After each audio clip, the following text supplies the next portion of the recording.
بسم اللہ الرحمن الرحیم، السلام علیکم ورحمۃ اللہ وبرکاتہ۔ سبق نمبر 24، اور آج ہم انشاءاللہ تعالی سبق انوکھا پیڑ کے مشقی سوالات حل کریں گے۔ ہمارے حاصلات تعلم کے حاصل شدہ معلومات کی جانچ ہو سکے، یعنی جو معلومات ہمیں سبق میں فراہم کی گئی ہیں ان میں سے ہم کتنا اپنے دماغ میں محفوظ کر پائے، اس کا اندازہ لگانا انشاءاللہ آسان ہو جائے گا اس مشقی سوالات کے پریزنٹیشن کے بعد۔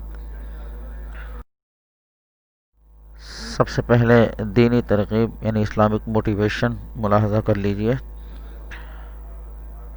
ایک آیت مبارکہ ہے، اعوذ باللہ من الشیطان الرجیم، ان الصلاة کانت علی المؤمنین کتابا موقوتا۔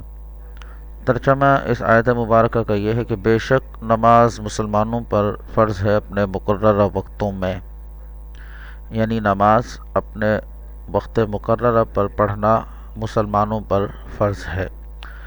مطلب اس آیت مبارکہ کا یہ ہے کہ بے شک نماز فرض ہے وقت معین میں، چاہے سفر کی حالت میں ہو یا اپنے گھر میں رہ رہا ہو، خوف کی حالت میں ہو یا مطمئن زندگی بسر کر رہا ہو، ہر حالت میں نماز کو اس کے وقت میں ادا کرنا یہ ضروری ہے۔ ایسا نہیں ہونا چاہیے کہ جب دل کیا پڑھ لی اور جب نہیں دل کیا تو چھوڑ دی۔ یہ ہر مسلمان عاقل بالغ مرد عورت پر، چاہے وہ مقیم ہے یا مسافر ہے، نماز پڑھنا فرض ہے، اور دن رات میں 5 وقت کی نماز ہر مسلمان اپنے اوپر لازم سمجھتے ہوئے ان کی ادائیگی کا پابند ہے۔ ایک اور حدیث میں رسول اللہ صلی اللہ علیہ وسلم کے ایک صحابی حضرت عبداللہ ابن مسعود رضی اللہ تعالیٰ عنہ فرماتے ہیں کہ ایک مرتبہ میں نے آپ صلی اللہ علیہ وسلم سے پوچھا کہ ای الاعمال احب الی اللہ، کہ اللہ کے نزدیک سب سے پسندیدہ عمل کون سا ہے؟ تو رسول اللہ صلی اللہ علیہ وسلم نے ارشاد فرمایا، الصلاۃ علی وقتہا، کہ نماز کو اس کے وقت پر ادا کرنا یہ اللہ کو سب سے زیادہ پسندیدہ عمل ہے۔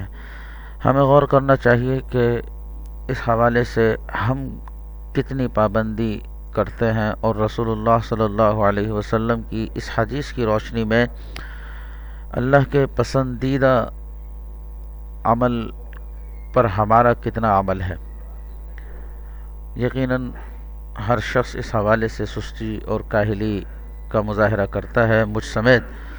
تو آج کے دن کا پیغام یہی ہے کہ اپنے دل میں پکا ارادہ کریں، تہیہ کریں کہ انشاءاللہ تعالی چاہے کسی بھی حالت ہو نماز کو کبھی نہیں چھوڑیں گے۔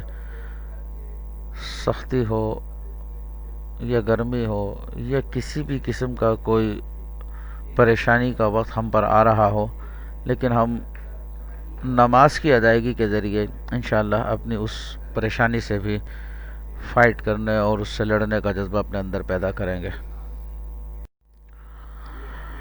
سبق کی طرف آ جاتے ہیں۔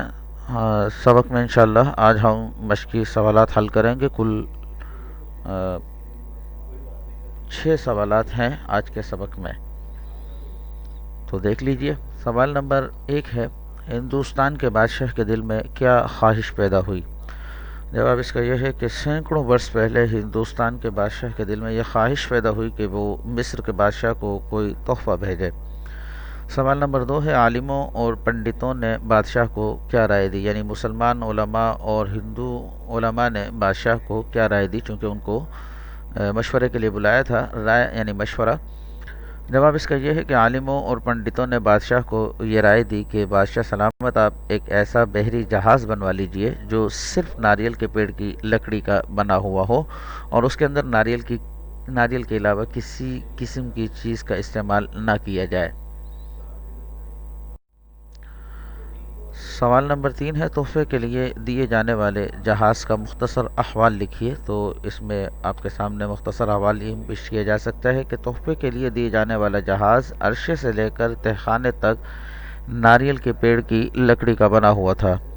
تنے کا مستول بنایا گیا، جٹوں سے بادبان اور رسے بنائے گئے، خول سے کھانے پینے کے برتن بنائے گئے، ریشوں سے قالین، چٹائیاں، کمبل، جھاڑو، برش، صندوق، پنکھے، ٹوکریاں، مٹھائیاں اور صابن غرض سب کچھ ناریل کے پیڑ سے تیار کیا گیا۔ سوال نمبر 4 ہے، اس واقعے کے بعد کن ملکوں میں ناریل کے درخت بوئے گئے یعنی اگائے گئے؟ جواب اس کا یہ ہے کہ اس واقعے کے بعد ملایا، بونیو، سیلون اور افریقہ وغیرہ میں ناریل کے درخت اگائے گئے۔ سوال نمبر 5 ہے، ناریل کا درخت کب پھل دینا شروع کرتا ہے؟ جواب اس کا یہ ہے کہ ناریل کا درخت اگائے جانے کے 5-6 سال بعد پھل دینا شروع کرتا ہے۔